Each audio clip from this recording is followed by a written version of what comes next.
Organic মানে কি? খাঁটি বা নিরাপদ খাবার নাকি অন্য কিছু? অর্গানিকের নামে আপনার শরীরে বিষ ঢুকছে না তো?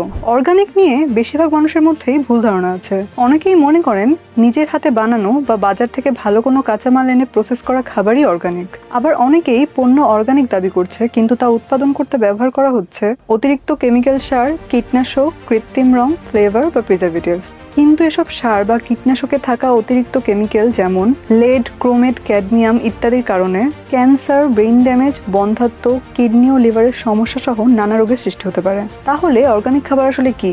জমি চাষ করা থেকে শুরু করে অর্গানিক বীজ বপন, সেচ, অর্গানিক সার এবং পরিবেশ বান্ধব উপায়ে পোকামাকড় দমন, ফসল তোলা, এমনকি প্যাকেজিং পর্যন্ত ইকো ফ্রেন্ডলি হয়। এসব উপায় ফলো করলে কি অর্গানিক হয়ে যাবে? না। কিছু ইন্টারন্যাশনাল প্রতিষ্ঠান আছে যারা এই প্রসেসগুলো খুব কড়াভাবে ফলো করে অর্গানিক সার্টিফিকেট দিয়ে থাকে, যা বিশ্ব স্বীকৃত। তাই কেনার আগে যাচাই করুন যে অর্গানিক নামে বিক্রি করা খাবারটির আসলে কোনো সার্টিফিকেশন আছে কিনা। ফার্ম স্টোরে নিয়ে এলো সার্টিফাইড অর্গানিক হলুদের গুঁড়া, দারুচিনি, স্টার অ্যানাইস বা তারামৌরি। গো অর্গানিক উইথ ফার্ম স্টোরি।